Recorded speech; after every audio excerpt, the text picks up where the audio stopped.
하나님께서 오늘 우리에게 주신 말씀은 고린도전서 11장 2절에서 16절 말씀입니다. 고린도전서 11장 2절에서 16절 말씀 우리 함께 합독하도록 하겠습니다. 시작. 너희가 모든 일에 나를 기억하고 또 내가 너희에게 전하여 준 대로 그 전통을 너희가 지킴으로 너희를 칭찬하노라. 그러나 나는 너희가 알기를 원하노니 각 남자의 머리는 그리스도여 여자의 머리는 남자여 그리스도의 머리는 하나님이시라. 물은 남자로서 머리에 무엇을 쓰고 기도나 예언을 하는 자는 그 머리를 욕되게 하는 것이요 물은 여자로서 머리에 쓴 것을 벗고 기도나 예언을 하는 자는 그 머리를 욕되게 하는 것이니 이는 머리를 민 것과 다름이 없음이라. 만일 여자가 머리를 가리지 않거든 깎을 것이요 만일 깎거나 미는 것이 여자에게 부끄러움이 되거든 가릴지니라. 남자는 하나님의 형상과 영광이니 그 머리를 마땅히 가리지 않거니와 여자는 남자의 영광이니라. 남자가 여자에게서 난 것이 아니요 여자가 남자에게서 났으며 또 남자가 여자를 위하여 지음을 받지 아니하고 여자가 남자를 위하여 지음을 받은 것이니 그러므로 여자는 천사들로 말미암아 권세 아래에 있는 표를 그 머리 위에 둘지니라. 그러나 주 안에는 남자 없이 여자만 있지 않고 여자 없이 남자만 있지 아니하니라. 이는 여자가 남자에게서 난 것 같이 남자도 여자로 말미암아 났음이라. 그리고 모든 것은 하나님에게서 났느니라. 너희는 스스로 판단하라. 여자가 머리를 가리지 않고 하나님께 기도하는 것이 마땅하냐? 만일 남자에게 긴 머리가 있으면 자기에게 부끄러움이 되는 것을 본성이 너희에게 가르치지 아니하냐? 만일 여자가 긴 머리가 있으면 자기에게 영광이 되나니 긴 머리는 가리는 것을 대신하여 주셨기 때문이니라. 논쟁하려는 생각을 가진 자가 있을지라도 우리에게나 하나님의 모든 교회에는 이런 관례가 없느니라. 아멘. 개인적으로 묵상하는 시간 갖도록 하겠습니다.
함께 말씀 보도록 하겠습니다.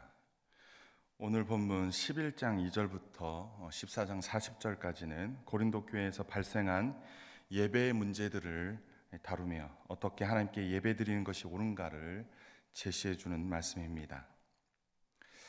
2절에서 바울은 먼저 고린도 성도들을 칭찬합니다. 첫째는 너희가 모든 일에 나를 기억했다라는 것입니다. 그리고 내가 너희에게 전하여 준 대로 그 전통을 너희가 지키고 있다라고 말씀합니다. 고린도 성도들은 교회에 문제가 발생하면 교회를 세운 사도 바울에게 편지나 또는 인편을 통해서 그 문제에 대하여 우리에게 이러한 문제가 있는데 어떻게 하는 것이 좋습니까? 라고 의뢰했다는 것입니다. 고린도 교회는 바울이 1년 6개월 동안 말씀을 뿌리고 그들을 그리스도인들로 양육했던 곳입니다. 비교적 짧은 기간 동안 주 예수의 이름으로 세우고 복음으로 양육했습니다. 그 복음으로 양육한 성도들이 사도 바울을 기억하고 어찌되었든 복음으로 또 믿음으로 살아내려고 몸부림치는 모습을 사도 바울은 기억하고 칭찬하고 있습니다. 바울이 두 번째로 칭찬한 것은 고린도 성도들은 사도 바울이 전하여 준 대로 전통을 지키고 있었기에 칭찬합니다. 사도 바울이 전하여 준 대로 전통은 아마도 신앙의 교리나 생활의 지도를 말하는 것 같습니다. 당시에 이방인들의 풍습이었던 그들, 그리고 하나님을 알지 못했던 그들의 삶 속에서 하나님을 알고 복음을 알고 그 복음의 교리와 또 그 복음의 삶이 어떤 것인지를 알고 그 말씀대로 살아내려고 애썼다는 것을, 그리고 그것을 칭찬했다고 말하고 있습니다. 3절에서 바울은 그러나 나는 너희가 알기를 원한다라고 말씀을 하며 그러나로 시작합니다. 이 칭찬과 다른 이야기가 전개됨을 이야기합니다. 또 한 가지는 어떠한 전통에다가 한 가지 또 다른 전통을 첨가하려고 하고 있습니다. 바울은 먼저 각 남자의 머리는 그리스도요 여자의 머리는 남자요 그리스도의 머리는 하나님이시라라고 세 가지의 명제를 말씀합니다. 그리스도는 모든 남자의 머리이다. 남자는 여자의 머리이다. 하나님은 그리스도의 머리이다라는 것입니다. 여기서 등장한 머리는 구약에서 타인을 지배하는 권위의 상징입니다. 또 다른 의미로는 근원과 출처를 뜻하기도 합니다. 그래서 제일 위에 되시는 분은 하나님이시며 그분은 그리스도의 머리가 되신다는 겁니다. 물론 그리스도가 성육신 가운데 있을 때의 이야기일 것입니다. 그리스도는 원래 하나님과 동등된 분으로 한 분의 본체셨기 때문에 그렇습니다. 그리스도는 남편의 머리가 되시고 또 남편은 여자 아내의 머리가 된다는 것입니다. 바울은 이어서 4절부터 6절 본문에서 남자와 여자의 관계에서 발생한 고린도 교회 현장의 문제를 해결하려고 합니다.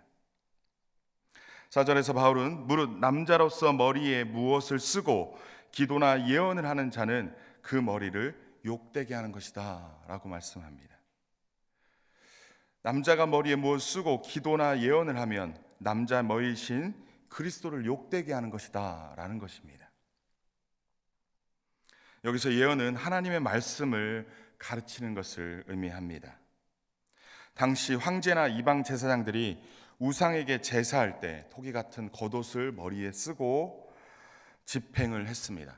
아마도 이러한 모습을 보고 교회에 들어온 일부 사람들이 자신의 신분을 높이 또는 그것을 집행할 모습 속에서 자신의 신분들을 나타내 보이려고 했던 것들이었던 것 같습니다. 이런 세상 방식을 교회 예배에서 행했다는 것입니다.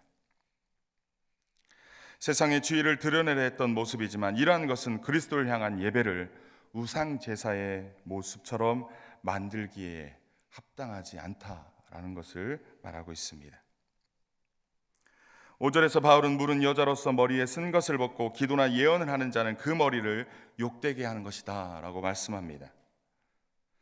당시 아내들은 공적 자리에서 머리에 천을 써야 결혼한 신부임을 보이는 것이라고 말합니다. 만약에 예백 상황에서 그것을 벗는다면 아내의 머리인 남편을 욕되게 하는 것이다 라는 것입니다. 이는 마치 결혼관계를 거절하는 행동으로 보여지기 때문에 그렇습니다. 이는 머리를 민 것과 다름이 없다라고 하는데 당시 로마법에는 간음을 행하여 남편을 욕보인 자들을 로마법에서는 머리를 밀었다라고 말합니다. 그렇게 머리를 민 여자가 예배당에 앉아 있다는 것은 상당히 수치스러운 일일 것입니다.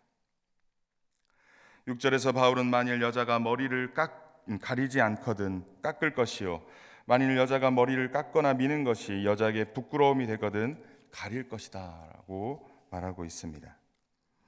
바울은 공적 예배 때 머리에 천을 쓰지 않으려면 머리를 밀어 수치로운 상태가 되거나 그것이 싫다면 천을 씀으로써 결혼한 여자로서의 증표를 유지하라라고 말하고 있는 것입니다.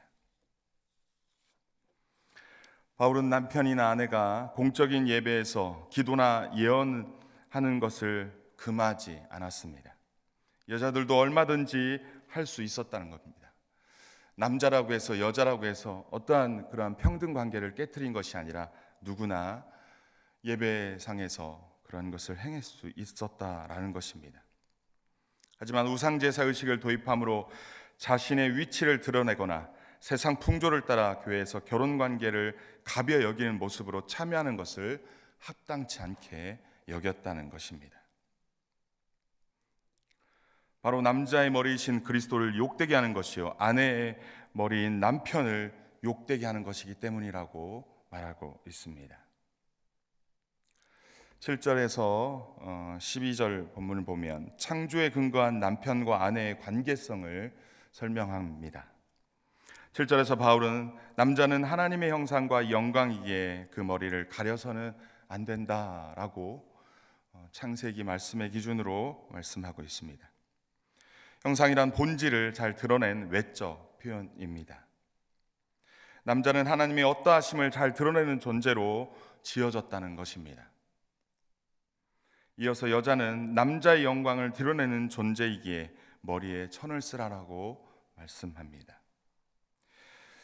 8절부터 9절에서 바울은 그 이유를 두 가지로 설명하는데요. 하나는 남자가 여자보다 먼저 창조되었다라는 것입니다. 그리고 여자는 나중에 남자에게서 나왔기 때문이다라는 것입니다. 우리가 알거니와 하나님께서 흙으로 사람을 특히 아담을 지으시고 그 갈빗배를 취하여서 하와를 만들었다는 이야기를 하고 있는 것입니다. 다른 하나는 여자가 남자를 위하여 창조되었기 때문이라고 합니다. 아담 혼자 독처하는 것이 하나님 보시기에 안타까워서 그에게 돕는 배필을 지어줬다는 것을 말하고 있습니다. 10절에서 그러므로 여자는 천사들로 말미암아 권세 아래에 있는 표를 그 머리에 두라고 말씀합니다. 이 말씀은 이 때문에 여자는 머리 위에 권세를 두어야 한다는 것입니다. 그리고 권세를 머리에 두는 이유는 여자가 권세를 머리에 두면 천사의 보호를 받는다라는 뜻의 의미입니다. 따라서 이런 이유 때문에 여자는 머리에 표식을 두어야 한다고 말씀하고 있는 것입니다. 여기까지 바울의 말을 들으면 여자는 남자의 하위에 하는 열등한 존재인 것처럼 들려질 것입니다. 바울은 이러한 오해를 방지하기 위해 다시 한번 창조와 관련하여 남자와 여자의 평등성을 분명하게 11절과 12절에 보여주고 있습니다. 우리 11절, 12절을 한 목소리로 읽도록 하겠습니다. 시작. 그러나 주 안에는 남자 없이 여자만 있지 않고 여자 없이 남자만 있지 아니하니라. 이는 여자가 남자에게서 난 것 같이 남자도 여자로 말미암아 났음이라. 그리고 모든 것은 하나님에게서 났느니라. 여자가 남자에게서 났고 남자를 위하여 지음 받았다고 해서 여자가 남자에게 일방적으로 종속되는 것을 의미하지 않습니다. 그리스도 안에서 새 창조된 우리는 남자와 여자 사이에 차별이 없고 서로 상호 의존적이라고 말씀하고 있는 것입니다. 주 안에는 남자 없이 여자만 있지 않고 여자 없이 남자만 있지 않다고 성경은 분명히 말씀하고 있습니다. 남자는 또는 여자는 배타적인 관계가 아니라는 것입니다. 서로 동반 관계라는 것입니다. 남자는 여자를 필요로 하고 여자는 남자를 필요로 합니다. 주님 안에는 남자와 여자가 동일하게 귀중합니다. 주님은 남자와 여자를 동등한 가치로 보십니다. 이는 여자가 남자에게서 난 것 같이 남자도 여자로 말미암아 났기 때문이다라는 것입니다. 그리고 모든 것이 하나님에게서 났기 때문이라는 것입니다. 따라서 서로 차등이 없습니다. 마치 닭이 먼저냐 달걀이 먼저냐라고 말하는 것과 같을 수 있겠죠. 자기의 높임을 주장하면 안 됩니다. 오직 모든 것의 창조주이신 하나님 안에서 남편과 아내의 관계를 자리매김해야 할 것입니다. 13절에서 이제 바울은 고린도 교회인들에게 스스로 판단하라고 권면하고 있습니다. 첫째, 예배 상황에서 여자가 머리에 무엇을 쓰지 않고 기도하는 것이 마땅하냐라고 질문하며 여자는 기도할 때 머리에 쓰는 것이 옳다는 것을 말씀하고 있습니다. 14절부터 15절에서는 바울은 긴 머리에 관하여 말합니다. 14절에서 만일 남자에게 긴 머리가 있으면 자기에게 부끄러움이 되는 것을 본성이 너에게 가르치지 않느냐라고 말합니다. 여기서 본성이란 사회적 통념을 이야기하는 것 같습니다. 본성에 의하면 남자에게 긴 머리는 부끄러움이 된다라는 것입니다. 당시 남자의 긴 머리를 부끄럽게 여기는 문화가 있었는데요. 바울은 이를 성경적 문화로 긍정하고 있던 것입니다. 로마 사회에서 긴 머리는 남성성을 거절하고 동성애와 관련해서 여성의 역할을 하는 자로 여겨졌기 때문에 그것을 부끄럽게 여겼다는 것입니다. 15절에서 바울은 만일 여자가 긴 머리가 있으면 자기의 영광이 되나니 긴 머리는 가리는 것을 대신하여 주셨기 때문이라 라고 말씀합니다. 바울은 여자에게 있어서 긴 머리는 영광이 된다고 말씀하는데요. 긴 머리가 여자에게 있어서 영광이 되는 이유는 긴 머리는 가리는 것을 대신해 주기 때문이라 라고 말하고 있습니다. 따라서 긴 머리를 가진 여자는 구태여 머리를 덮거나 어떠한 천을 쓰지 않아도 쓸 필요가 없다라고 말씀하고 있는 것입니다. 16절에서 바울은 결론을 내립니다. 논쟁하려는 생각을 가진 자가 있을지라도 우리에게나 하나님의 모든 교회에는 이런 관계가 없느니라 라고 말합니다. 이 머리에 관련된 문제, 이 문제는 바울이 개척한 교회에서 나타나고 있지 않습니다. 단만 고린도 교회에서만 나타나는 문화적 특성이라는 것입니다. 비록 다른 생각을 가진 자가 있다 해도 당시 교회에 그런 관습이 없기에 우리라는 사도들이 가르친 전승이나 바울의 권면을 따르라고 말하는 것입니다. 하지만 권면이나 명령이기는 하지만 강요는 아니다라고 말하는 것입니다. 절대적으로 목숨을 걸고 따라야 할 규범으로 제시하지는 않습니다. 문화적인 어떠한 모습이지 율법적인 어떠한 그러한 부분은 아니다라고 말하고 있는 것입니다. 다만 당시 사람들에게 복음 증거가 방해가 되지 않도록 그리고 공적 예배 가운데 세상 방식이 아닌 하나님을 바로 섬기는 모습으로 하기를 바란다라고 바울은 권면하고 권유하고 있는 것입니다. 오늘 본문에서 하나님은 어떤 분이시고 우리에게 주는 교훈은 무엇입니까? 예배에 관한 것인데요. 첫 번째는 공예배 시 하나님께 집중하지 못하게 만든 일들이 없도록 주의하라고 우리에게 말씀하고 있습니다. 예배당에서 어떠한 시비거리를 만들거나 소란스럽게 만드는 행위들을 금하기를 바라는 마음인 것입니다. 특별히 어떤 옷을 입느냐는 전적으로 개인적 선호의 문제일 것입니다. 하지만 공예배 시에서 기도를 인도하거나 말씀을 전달하거나 핵심적 역할을 수행할 때는 복음에 도움이 될 수 있도록 옷차림에 신경을 써라라고 말하는 것입니다. 사회적 통념과 그 본성에서 크게 이탈하는 모습으로 예배에 참석하여 하나님께 집중하지 못하게 만드는 것들을 자제해야 할 것입니다. 예배 중에 주의를 산만하게 하는 소란한 몸짓이나 말을 삼가해야 할 것입니다. 또한 교회 안에서 여성이든 남성이든 다른 사람을 존중해야, 상호 존중해야 한다고 말하고 있는 것입니다. 오늘 본문을 통해서 고린도 교회는 남녀 평등으로서 여자가 남자같이 되려고 시도했던 어떠한 몸짓과 어떠한 행위들이 사회적으로 그러한 문화적인 것들을 도용해서 그렇게 하려고 했을 때 바울은 그 부분을 제재하며 하나님께 집중하고 복음에 집중하길 바라는 마음으로 이러한 말씀을 쓴 것이라고 보여집니다.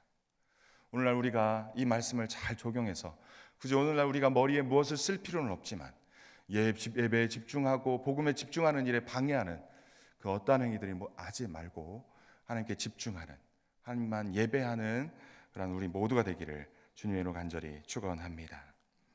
우리 주신 말씀 붙잡고 함께 기도하도록 하겠습니다.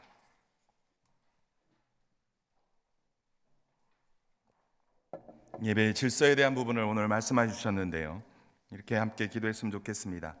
하나님 아버지, 우리 교회의 문화가 세상을 닮지 않게 하시고 하나님께서 기뻐하신 문화로 옷 입게 해 주옵소서.